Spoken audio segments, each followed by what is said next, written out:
Hey guys, let me show you an old trick we learned back in South Louisiana to make your carry gun exactly the way you want. I've got a Glock 17 here. It's a little big for what we want to do. Let me show you something, guys. It's going to be fun. Watch this. Okay, just put it in here like this. Go ahead and set the timer. I've got it on about 40 minutes, and I'll be right back.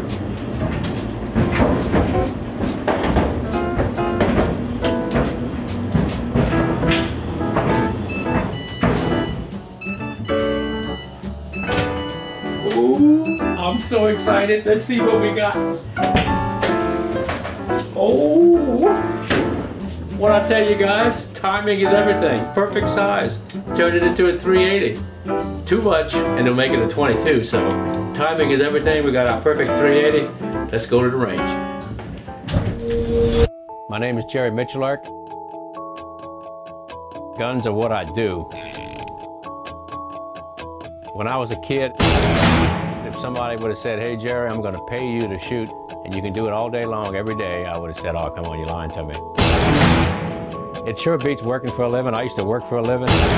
My job is to shoot. Now that right there was just pure fun. I don't know if it was good for you, but it was good for me.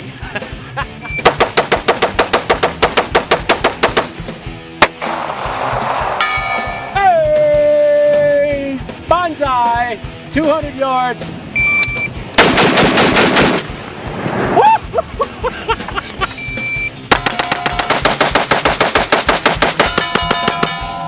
He did it. I mean, he did 8 rounds in 1 second on 1 target. He did 8 rounds on 4 targets in 1.06. The 6 shots, a reload, and 6 shots in 2.99 seconds. Get some! Get some!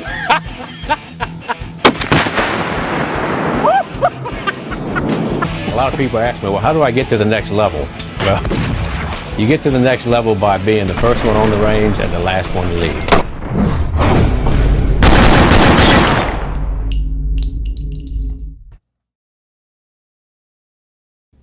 Hey guys, I'm Jerry Miculek, and the good folks at Cheaper Than Dirt were kind enough to send us the new Glock Model 42. So this is their 380 polymer framed pistol. So here we have it, guys. A Glock product, 380, single stack, appears to be a single stack. Yep, 6-round magazine. Comes with 2 magazines. Both of them are 6 rounds, so you have 2 6-round magazines. You have a polymer framed Glock product. It looks very, well, it looks exactly like the larger guns. As a matter of fact, it looked like it was left out in the rain and somebody threw it in the dryer and it shrunk. So it looks like a Model 17 that actually shrank, but it's got the same, appears to have the exact same features. Of course, the safety monitor on the face of the trigger there, takedown levers in the same spot, slide release, white outline rear sight and a white dot front sight. It appears to have the same surface finish on the slide. It's got a little bit of stippling on the grip here, the distinctive square trigger guard, which I like in a gun this size. So it's pretty much Glock product through and through. So let's see what we got here. Not a bad trigger. Same grip angle as the standard one apparently, so if you're accustomed to the full-size gun, this would fit right into what you are accustomed to. So it's an interesting looking pistol. So let's get it all together, some ammo, and let's take it out to the range. What you're looking at, guys, on a small gun like this, the primary application would be for concealed carry or self-defense, something to put in a purse, something to put in a glove box of an automobile. So they try to tailor it down size-wise to make it a personal carry gun. So it's a little large for a 380, but that might be an advantage in how well it shoots. So let's get it all together with some ammunition and take it out to the range and give it a run. I got a neighbor. He's really a good guy, but he likes to buy everything that's new and exciting, and he just called me and he said he had a new Glock 42 pistol come in and he'd like me to come by and shoot it. He also told me that he had trouble with zombies passing through his yard randomly during the night. And you know, who am I to question what he sees? But anyway, he invited me over for a glass of tea and to show me a new gun, and he had ammo. So if he's got gun and ammunition and a glass of tea, I'm going to be his friend for a short while anyway. So here we are. he's showing me his new Glock 42, and all of a sudden, there they are, zombies everywhere. So let's make it happen.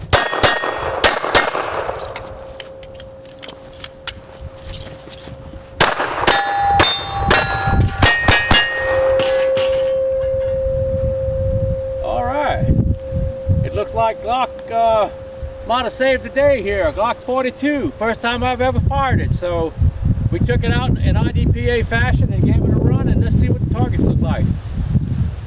As you can see, as a competitor, I had to do it against the clock. So I got a time of 13 seconds.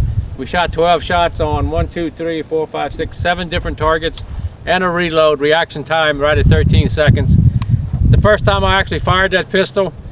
The 380 round doesn't recoil hardly at all. I had it in one hand. So first shot was here, and we go to the second target.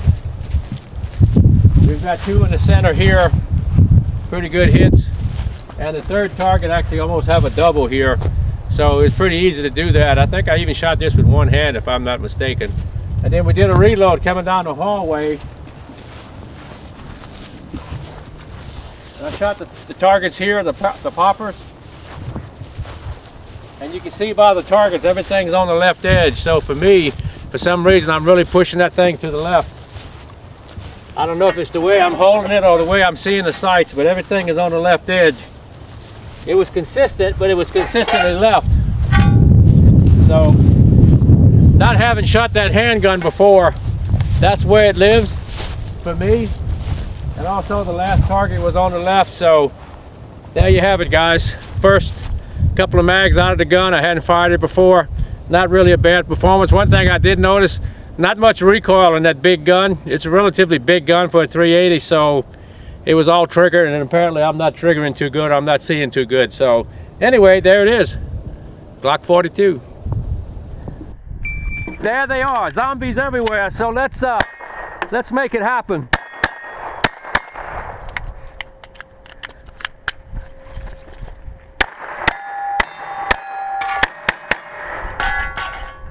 Okay guys, we're gonna do a couple of drills.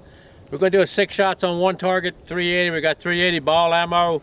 Just gonna come up on the timer and shoot that target in the middle 6 times and review the timer and see what we did. All right, eyes and ears, here we go.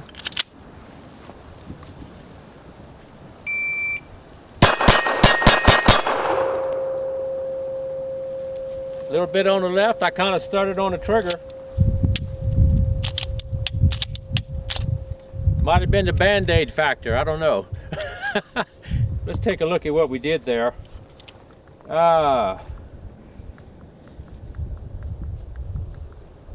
Let's see. Kind of hard to read the clock here. Here we go. A 25, a 36, a 23, a 21, and a 21. So realistically, we're about 21 splits when I was doing my part. And there again, I'm on the left side of that target for some reason. I don't know why, but probably bad trigger technique. So there it is, 6 shots on target.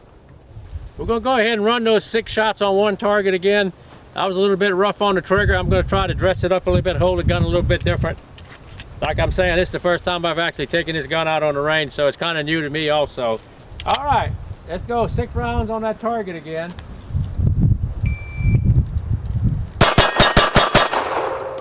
All right, that was a little bit better. Could be I have this Band-Aid on the end of my finger. I've got my finger split on the end. So anyway, let's take a look at it. See what we did there. A 17, a 21, a 17, a 20, an 18. So we're running about an 18, 1900 splits. So I've also corrected the way I hold it, so I'm back in the center of the target there. So that's one thing about small guns, they're hard to hold correctly. Swap my grip up a little bit. You can tell the splits really came down. So about 1800 splits there with that 380 ball ammunition. Okay, we did 6 on 1. We're gonna go ahead and go 2 on each, left to right, 2, 2, and 2 for a total of 6 rounds and see how it responds to that. I have a malfunction. There we go, now it doesn't. Okay, had to kind of kickstart it that time. All right, here we go. 2 left.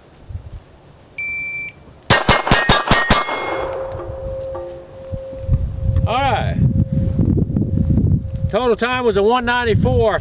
my reaction time was 94, so it was actually 6 shots on 3 targets in 1 second. So not bad for a small gun, pretty much center of mass.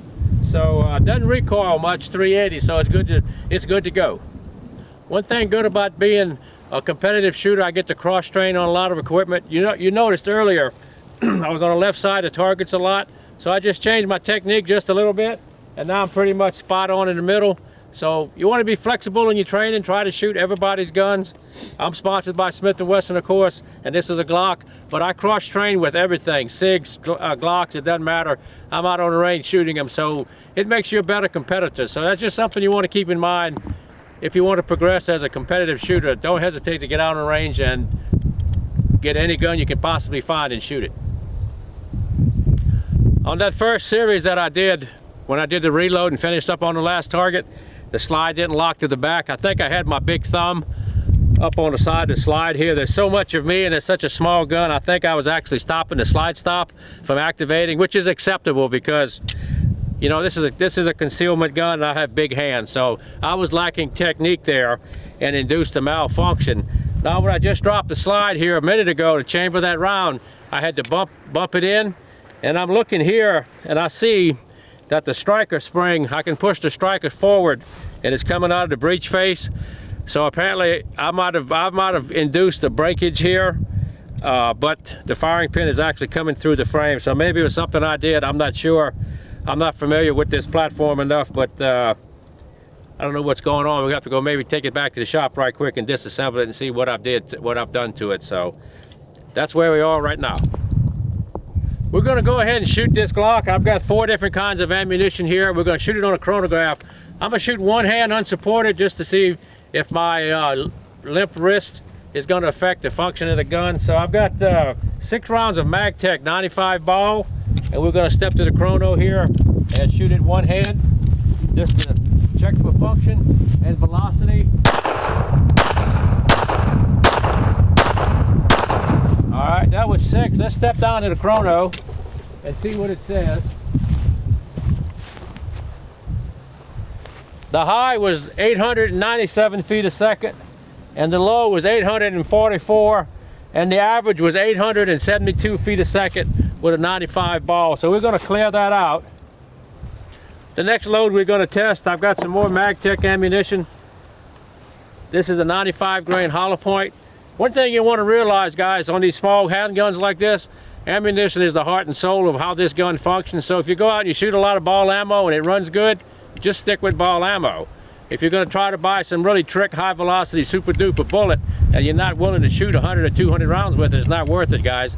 It has to function all the time. So be aware, different bullet profiles can affect the magazine, the way it feeds the cartridge into the chamber. Also, it can hit the slide stop and induce a stoppage. I saw some footage the other day of a gentleman shooting one with different ammo and the slide stop was engaging.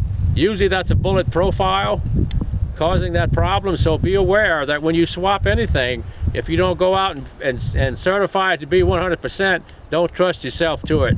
Stick with whatever works 100%. So we've got the 95 grain MagTech here. We're going to step over. See what I'm saying? I think that firing pin sticking through the frame there is causing that stoppage. So that's the second time it's done that. Let's go ahead and fire them, see what happens. Okay, that was 6 rounds unsupported, fired them all. Had a little bit of a hiccup chambering that first round again, but that firing pin sticking through the frame has kind of got me worried. So let's take a look at what we did.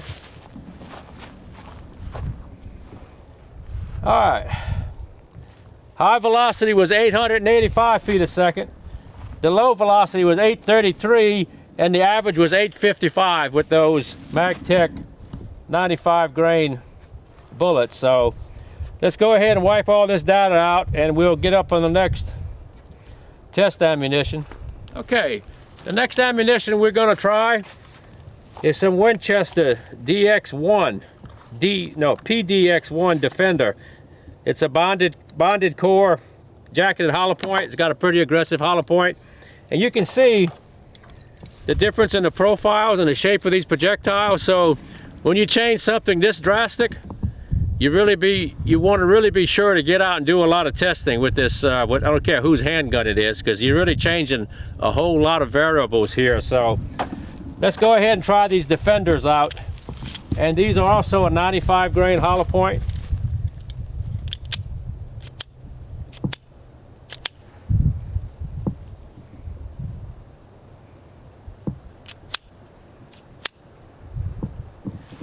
Not feed the top round. All right, we're going to investigate what's going on here.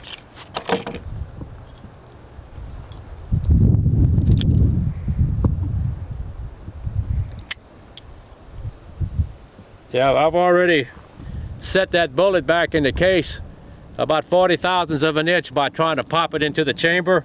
So we're going to set it on the side and grab another one. So we got 6 rounds in the mag. Go ahead and hit the slide stop again. That time it went. Okay, let's go ahead and function fire them. Yeah, these are considerably a bit hotter.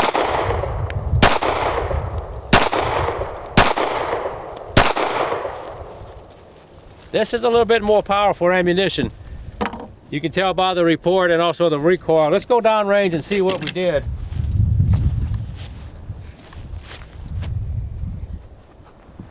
High velocity was 962 feet a second, so it's a good bit hotter.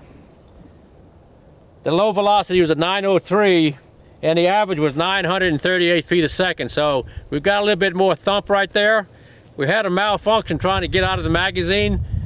Not necessarily a good thing, guys, so you got to really tailor your ammunition to the gun. Always be aware of that fact. So we're going to go ahead and edit this out, clear this stats out, and we're going to try one more ammunition here.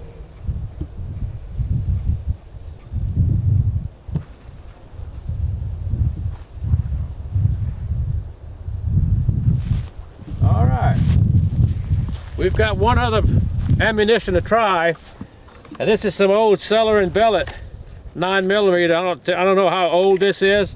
It's got the old Cupro nickel bullet on it. You can see it's got a sealed lacquered primer and bullet. So, and it's also, I think, a 95 grain bullet. So we're going to go ahead and try them. Go ahead, hit the slide stop again. Make sure that we're not interfering with the slide motion at all. And it sucked them right up. That's a good thing. Let's go ahead and touch them off.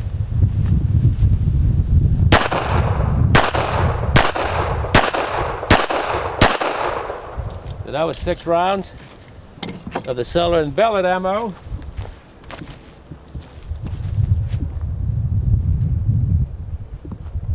.856 feet a second is the high. 809 is the low, 827 is the average. So it's about doing what the MagTech stuff was doing. 47 feet a second spread, not bad on a short barrel gun.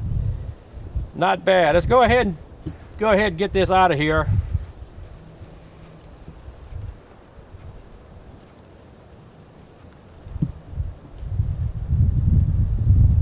All right.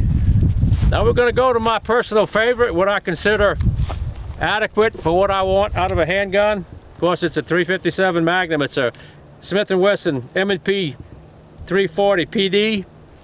I've got some Hornady ammunition here. This is 125 grain critical defense ammunition. Let's go ahead and get a couple of rounds and just give you an idea the difference in the horsepower here. Let's go ahead and pump them out.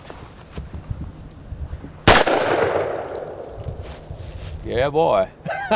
All right, one more. That's about all the fun I want right there, 2 of them.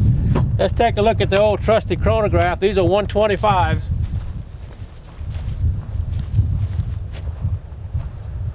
The high velocity was 1149. The low was 1134. 1149 was the high, 1134 was the low, and the average was 1142. So that right there is a lot of horsepower, guys. That's pretty much what I judge a self-defense handgun in that size with. So give you an idea what's available in a small package. Okay guys, we're gonna do this in typical Jerry fashion. I've never even sighted this thing in. I shot it at 7 yards on a piece of steel rapid fire. I don't know where it's hitting. We're out on the rifle range. I've got some ball ammo. I've got a target at 100 yards. So I'm gonna just start lobbing ammo in it and try to figure out where it's hitting. And as you can hear, the wind is my friend today, so let's see if we can hit that steel. All right, here we go.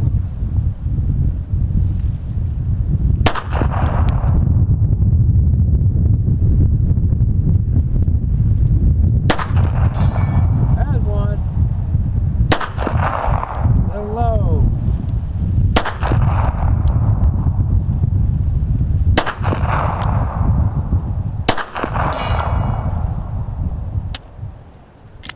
Oh, I know where to go now. I got 2 out of 6.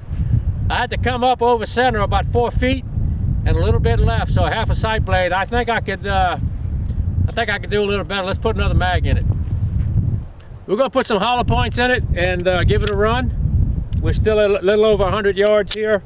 Let's see if we can do it. Here we go.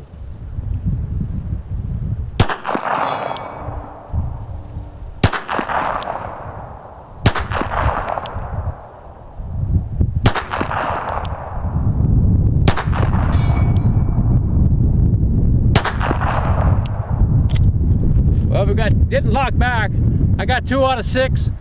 What's really hard for me right now is that backstop is so black with the shadows. I can't see where I'm hitting, so I'm just taking an educated guess. I'm probably hitting pretty close to it, but not being able to read the impacts on the berm. Got 2 out of 6 at over 100 yards. Wind blowing, I got a good excuse. So there it is, guys, 100 yards. Okay, we're at about a good 60 yards from that piece of steel. I've got some more hollow points in it. I'm just gonna try to shoot a group at this distance and see if we can keep them on that piece of steel. Get an idea. There we go again, guys. I think that firing pin is giving us problems here.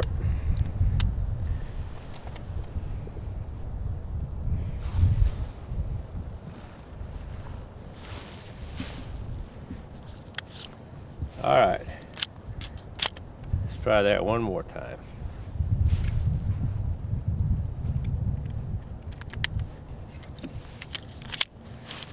Okay, firing pin is in, completely away from the slide. It took it that time. All right, here we go.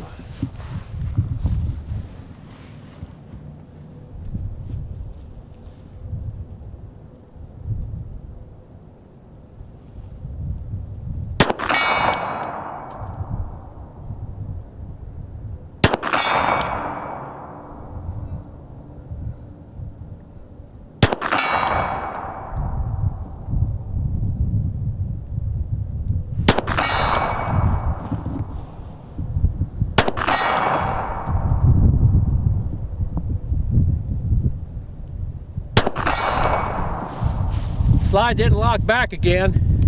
It could be my big thumbs in the way.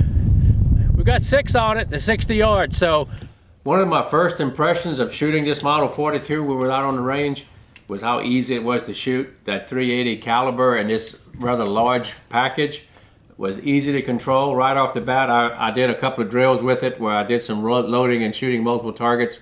It's an easy gun to shoot fast. Recoil is light. It's controllable. It has the standard Glock trigger.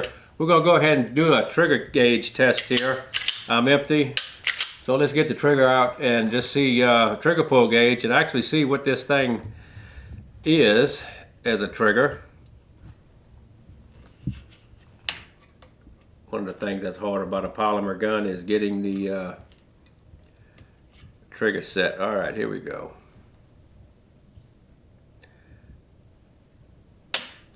That was 9 pounds, 13 ounces. Let's do it again. Get another pull on it. Here we go. That was 9 pounds, 13 ounces exactly again. So at my location of the trigger pull gauge on this trigger, the way it pivots, was giving me a 9 pounds and 13 ounces, which is not necessarily a bad thing. What you want to realize, guys, on a self-defense gun or something intended for the purpose, is that you're going to be really hyped up if you're going to have to use this thing. So a 9 pound trigger might not be a hindrance. Everybody anticipates the need for a 2-pound trigger, but actually, if you have this in your pocket, it's good to have a little extra weight on the trigger. It could keep it from doing things that you don't want it to do at the wrong time. So anyway, it was exactly 9 pounds, 13 ounces twice on the trigger pull gauge, and that was about the best pivot point I could find for it. If I could get it down lower on the trigger, it might be a little lighter, but it feels lighter than 9 pounds. Real consistent as the trigger pull gauge showed. The sights on it all worked out pretty good. The white outline is something that I like, so found it pretty shootable. One thing I noticed was I had to change my grip technique really quick. I was on the left side of the target, so I was able to turn it a little bit in my hand and get it to look right where my eye was looking, and then it started hitting the target square. So my only concern was that several times we had a malfunction to feed out of the magazine, and I thought it was the way the firing pin was sticking out of the breech face. If you get close to the firearm here, you can actually see that when the slide is locked to the rear position, you can see the firing pin sticking out in the breech face. And I thought at first that the pistol was malfunctioning, but after I got it back to the house here and was able to disassemble the pistol, this is actually the way the gun is engineered. Is when the slide is to the rear, it deactivates that firing pin safety, so the firing pin can actually float in the slide. I don't know exactly why that is. That's the only striker fired gun, to my knowledge, that I've had in my hands that had that feature. So there's some engineering going on there that I don't really understand. But the problem with feeding the first round out of the magazine was I thought it was catching under the firing pin, but actually it was catching under the extractor. So either the extractor's fitted a little bit too close, or the spring tension is a little bit off, or the gun is just new. I didn't even oil it. I just took it out of the box, put some ammo in it, and went to the range. So really, you should have about a 200 round break-in on just about any pistol. So I'll give it the benefit of the doubt. Glocks are usually a really good product, so maybe it's something I'm doing or it's the lack of lubrication, but I just took it out of the box and went and shoot it. So anyway, it shot pretty good. It hit to where it was aiming, which I thought was really good. There again, it's shooting, the standard ammunition is a 95 grain bullet doing about 850 feet a second. One of the loads we tested was a Winchester bonded core hollow point. That one actually failed to feed the first round out of the magazine. I did 3 attempts. It stood on the feed ramp and it wouldn't chamber. It actually drove the bullet back into the case a little bit, so I swapped that round out for a fresh one and hit the slide stop, and it took off and it fit it. Those were a little bit hotter. They were doing a little over 900 feet a second. I was waiting on some Hornady ammo. It didn't get here in time. And what you want to realize, guys, on pistols, the contour of the projectile has a lot to do on how it functions. So if you choose to carry this pistol or any pistol for self-defense, be sure that you fire at least 200 rounds of your anticipated carry ammunition in different positions. I want to shoot it strong hand unsupported, weak hand unsupported. I'd probably want to fire it in an odd angle, see if it's gonna cycle and work. Break them in, shoot a couple of 100 rounds, make sure it's gonna function with all the magazines that you're gonna use in just about any shooting position or grip. If you're gonna use this thing for self-defense, you're gonna be pretty hopped up, and odds are you're not gonna have it in an optimum grasping position. So you wanna make sure that your choice of ammunition and magazine and firearm is gonna be 100%. That's one thing I really base my carry gun on, is it going to be 100% with the ammunition that I'm going to use. So up the extra money, get the good ammo that you're going to carry, go out there on the range and shoot it up and make sure it's going to run. Another thing that I kind of judge small handgun performance on is pretty much my standard carry gun, which is a J-frame. This is a Smith & Wesson 340 PD. It's a 357 Magnum. The Hornady ammunition that we chronographed out of this was a 125 doing 1140 feet a second, I believe. So it's a heavier bullet doing almost 300 feet a second faster. And it's a 5-shot handgun. One thing good about this, no matter how I hold it, it'll fire in just about any position. I know I've got 5 rounds, so my personal choice would be something that I know is going to work 100% of the time with just any ammunition that I could put in it. And what's really good about a revolver is that it'll shoot anything that you put in the chamber. All the bullet has to do is exit the barrel. Doesn't have to function the gun. So a handgun, like this, the ammunition is everything. It has to function the gun. So if you like most people I see at concealed carry classes, you buy a lot of cheap ball ammo and you go out and shoot. And then when you're going to carry it for self-defense, you put your whiz-gidget best hollow points you ever saw.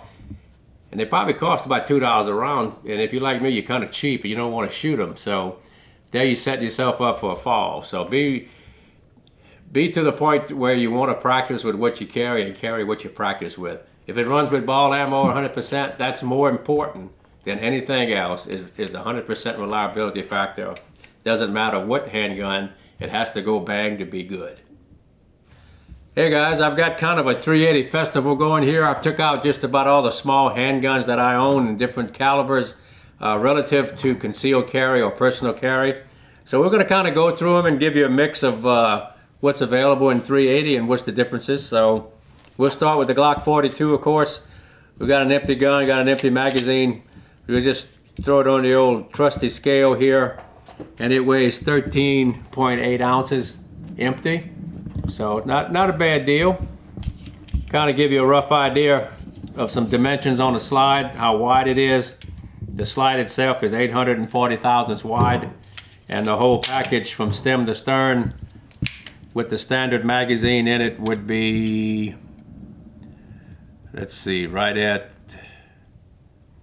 4 inches, guys. It's 20 thousandths over 4 inches. So, and it would be probably a little longer than my caliper here. Nope, it'll make it. It's actually just 50 thousandths under 6 inches, so it's right at 6 inches long. So that's the Glock 42, new product right out on the market here. So let's move on to a Smith & Wesson. This is their Bodyguard 380. What's interesting about this particular 380, and one thing the Glock does not possess, is the ability to restrike a cartridge. Say I have a round in the chamber, we empty of course, and you fire a round and it didn't go, you just pull the trigger again. On a striker fired gun, the only way to get it back in the fight would be to rack it, and where it would cock the striker to have the ability to hit another cartridge in the chamber. So on the 380 Bodyguard, should you have a light strike or ammunition failure, hopefully on the second strike or third it might go. So that little bit of difference there might be the time interim that would prove to be decisive. So this has a restrike capability. It also has a safety. Should you carry it loaded with the safety on, deactivates the trigger. So if someone that's unauthorized would have access to your firearm, it might buy you some time and also prevent someone from firing it that unintentionally. So it comes with a 6-round mag, same magazine capacity, has a built-in laser. Kind of a neat deal. Black sights, front and rear. Let's go ahead and weigh the Smith & Wesson, see what it does. It's 12.4 ounces. So it's a little bit lighter, but it comes with a laser, comes with an external safety, and same capacity. So let's just kind of give it a quick going over here with the caliper. It's 770 thousandths wide on the slide, and the whole profile is a package with the little grip extender on the magazine. Will be about let's see, roughly 4.2 inches tall, and roughly, we're going to say roughly because it's going to be a pretty rough measurement here, 5.2 inches, almost to the thousandth. So 5 inches long, a little bit narrow, a little bit shorter, just a more petite package. If you put them, if you co-witness them, you can see a little bit difference there on the thicknesses and also how long they are. So when you look at 380, guys, most of the time I think of a deep cover carry where you're sticking it in a pocket or in your back pocket or front pocket. So size really makes some difference there on how much print the firearm exposes you to with your clothing. So that would be the Smith & Wesson Bodyguard 380. And here we have a Caltech 380. Let's see, we're empty.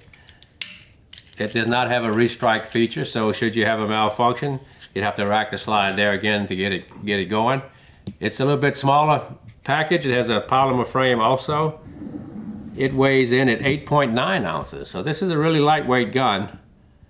Doesn't have a laser, doesn't have an external safety, and it doesn't have a slide stop. So they sacrifice all that for portability and overall compactness, I guess I could say there.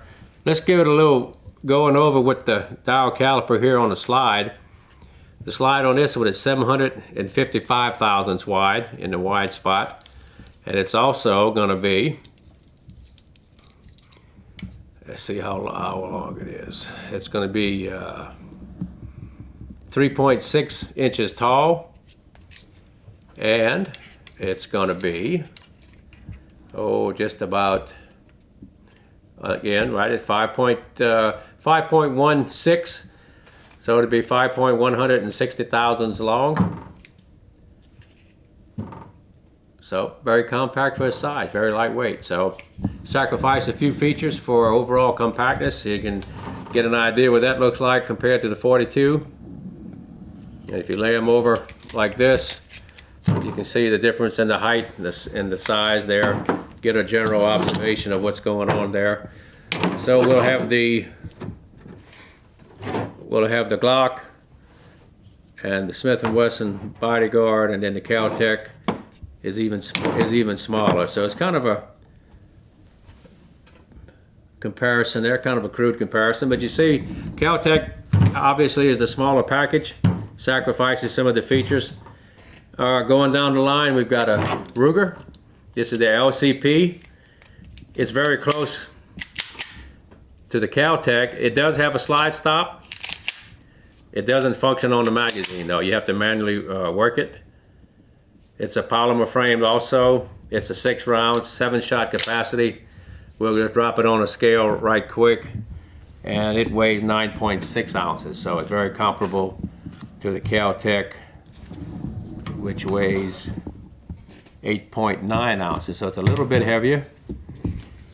Got about the same features on the frame. We'll go over it real quick with the dial caliper, give you an idea what it looks like. The widest spot on the frame, on the slide, is 757 thousandths. So, and it's going to stand exactly. Let's get a height measurement here. There again, about 3.830 thousandths, 3.8. Basically 3.8 tenths of an inch. So, and it's going to be how long? Let's take a look at her. Okay, overall 5.18, almost exactly what the Caltech is. So weighs about the same, looks about the same, must be about the same. So I'll give you an idea. These two are about exactly the same. Caltech and the Ruger LCP. I'm sorry, LCP. Been on the range too long. Here we have a car. This is the PM9. This is actually a 9mm. So there's products offered out there that's actually comparable to the Glock 380, maybe even smaller, but it's in a full 9mm caliber. So, and this magazine, it looks like to be a 6-round magazine also. But the beauty part about this, it's in 9mm, so you got to step up for its performance of the cartridge. Take a quick apples to orange comparisons. This is 1 pound and 3/10 of an ounce, so it's a little over a pound. It's a little bit wider. It's a little bit heavier than the Ruger. Slide would be an inch. I'm sorry, right at 900 thousandths wide. And it's going to be there again, right at 5.5 inches long, and it's going to stand basically 4.1 inches tall. So if you look at the 9mm car compared to the Glock polymer gun, it's almost exactly the same size, but it's in 9mm. So a little bit heavier, but a little bit better cartridge. So that's a car product, and it's a 9mm. And here we have a Smith & Wesson M&P Shield. give you an idea what this thing is going to weigh. This is another 9mm, so it's kind of an apples to oranges. We're just trying to show you what's available in a relative size package that would be comparable to the Glock 42. This weighs 1 pound 4.6 ounces, so we're getting a little bit heavier. But you also have a 9mm here. This one has a external safety, white outline, white dot sights front and rear. It has a 7-round magazine, so this is an 8-shot 9mm, a little bit heavier. Give you an idea size-wise what that would look like as far as a carry gun. It's a little bit taller. Not too much difference on the overall length there. So let's take the trusty caliper here and just go through it again right quick. Give you an idea what it looks like. The slide on it is 905 thousandths wide. And the overall, I don't know if this is gonna make it here. Yep, it's gonna make it. Nope, it's a hair over 6 inches. Looks to be like about 6 1/10 inches long, just guessing now. It's only a 6-inch dial caliper, so it's right at the end of the spectrum there. And it's gonna be 4.5 inches tall. I mean 4.5 inches tall, a little over 4.5 inches tall. So it's real comparable, but this is also full 9mm caliber. So apples to oranges, but we're working at sizes here. And this is a Glock 26. This is a 9mm also. It's a 10-shot magazine, so it's 11 shots. Just give you an idea what this is compared to the 380 Glock. It weighs 1.5 pounds roughly, right at 1.6 ounces, so right at 1.5 pounds. Of course, it's a lot thicker. It's a double stack gun. The slide, give you an idea what the slide would be. It's a 1.1 inches wide on the slide. And let's see if I got enough here to get, yep, nope, running out of measure here. It looks to be about 6.3 inches long and tall. Let's see what the height is going to be, roughly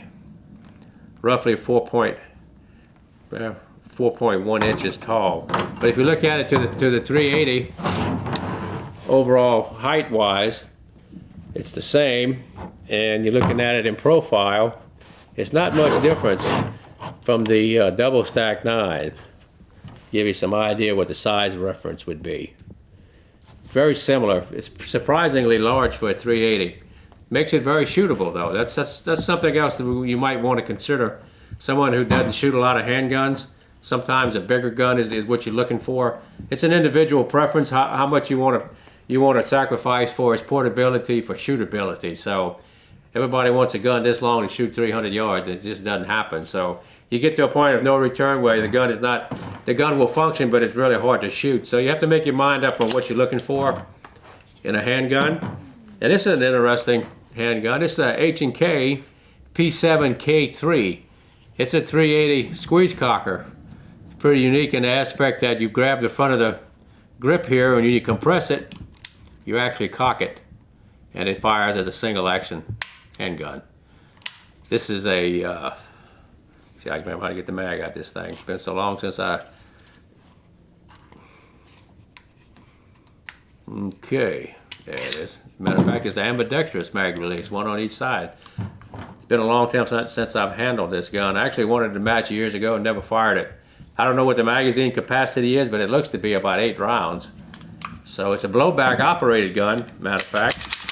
It's got a gas retarded blowback in the slide. It's kind of a very unique gun. They made these in 9mm, made them in single stack 9 and also a double stack 9. This happens to be a 380, which is kind of rare. They didn't import many of these. As you can see, it's pretty much in the Walther PPK range for its size. And it's a pretty well made, but it's a steel product. And we get an idea what that weighs. It's 1 pound 12 ounces, so 1 3/4 pounds. So you're getting on up there for size and weight. It probably shoots really nice. I have never fired it, but this feature right here makes it kind of interesting in itself, the squeeze cocker. So It's also a very large gun for the caliber. Give you an idea what it stacks up against. Let's use the Smith & Wesson Bodyguard and compare it to the H&K. You can see the size difference. This would be more of a car gun or something to keep around the house. It's a full-size gun. You'd have to almost carry in a holster, so really wouldn't fit good in the pocket. Well-made gun. Of course, all the H&K products are that way. So full-size steel 380. Pretty interesting. And of course, my favorite is the J-frames, and we'll just do a quick comparison with the J-frame to the this is the 340. It's a Scandium. This is a Scandium frame 357 Magnum. It weighs 13 ounces. They actually make one, I think, lighter than this with a titanium cylinder. So this one has a stainless steel cylinder, but it still weighs 13 ounces. It's in 357 Magnum. It's a 5-shot. I have it Magna-ported for my own personal use. This Magna-porting is really a blessing on these lightweight guns. The only disadvantages of a 5-shot revolver, it's kind of hard to speed load. The ejection cycle is very short. You've got 5 good shots, and after that, trying to load it on the run would be kind of difficult. That's where the magazines come in on a pistol. They're a lot easier to reload. But then again, 5 shots is, if you haven't solved the problem, usually you're going to be on the losing side anyway. So anyway, personal choices, guys. There's a lot of personal choices when it comes to carry guns, and that's what makes it such a fun venue. So a lot of guns out there. Choose one that fits you the best, and that's the one to use. I know what you're thinking, guys, but just how much will this cost me to get one of these 380s? So we got on the internet and kind of researched the Glock 42. We found an internet price of $424 for this Glock 42 380. So I'll give you an idea, a rough idea what the pricing is on that. Of course, we're going into the Smith & Wesson Bodyguard. This is their Bodyguard with the built-in laser. Cheaper than dirt, I think, had this for around 400 bucks, $403, I think was the exact price, or somewhere in that range. So you're looking at comparable pricing, but with a laser and the restrike feature and the external safety. So that's the Smith & Wesson Bodyguard. Okay, we have the M&P Shield. This is a 9mm. This is not a 380, but it's a polymer frame Smith & Wesson, full caliber. Cheaper than dirt, had them, I think, around $421. So viable option as a carry gun. The Ruger LCP. The price I found was with a laser. This does not have a laser on it. It was like 477 bucks. So give you an idea what the Ruger product is going for, roughly. That's a rough price, guys. I'm sure you can research it and find better or worse pricing. So just giving you a general ballpark. So that's the Ruger LCP. Going into the Kel-Tec. Kel-Tec is pretty much, I think, the price leader on everybody. The price I found was like $275. So has less features. They trade features off for compactness. So there it is, guys. This was like $275 for the Kel-Tec. So that's the. And then of course the Ruger. I mean the full-size Glock 26. Another 9mm, not a 380. Roughly about five and a quarter for this. There again, it's a full-size polymer frame pistol. So another viable carry gun. Smith & Wesson 340 PD. The suggested manufacturer's retail price on this was $869. So you can find them cheaper than that. So nobody pays full retail for a firearm. So give you some idea on the pricing. This one has a built-in laser, Crimson Trace, pretty trick. If I'm gonna carry a gun, I want a laser on it. I can't see anymore anyway. So it works out pretty good with the laser close quarters. So that gives you an idea, guys, of what's out there in some of the 380 products and some other guns that fit into the concealed carry market. So there again, guys, shoot what fits you the best and what has to work, and make sure it works 100% of the time. Okay, we had the 42 on the range and we shot some ammo out of it. It seems to be that the extractor is giving some issues there. That might be part of the birthing curve here, or it just might be a bad setup that we got. I mean, it's mechanical, so things can go wrong. Apparently the extractor on this one is something out of spec. It's not the usual Glock I had some problems trying to chamber the first round. It looked like if it took the first round, it would want to work after that. So it might even be a magazine related issue. So some of the hollow points had trouble. The Winchester hollow point is a little bit different profile. It's stuck on a feed ramp. All the other ammunition seemed to work really good in it. It shoots really easy. It points well. It's kind of a big gun again, but that might be just what you're looking for. So the Glock 42, all in all, we had a little bit of trouble, but it's a Glock, so what can I say? It's a polymer 380. Hey guys, I'd like to invite you to subscribe to Miculek.com. Like me on Facebook. You'll find a link in the description box below. Also, keep yourself posted, guys. We got the new JM 929 Smith & Wesson revolver, which means it's a 9mm 8-shot moon clip titanium cylinder made exactly to the specs of a 9mm cartridge. I've got the Vortex red dot on it. We're going to do some high-speed footage on some reloads and some rapid fire. We're also hoping to get the Glock 42 out on the range again and do some high-speed rapid fire with that also. So stay posted, guys. We got some really fun stuff coming.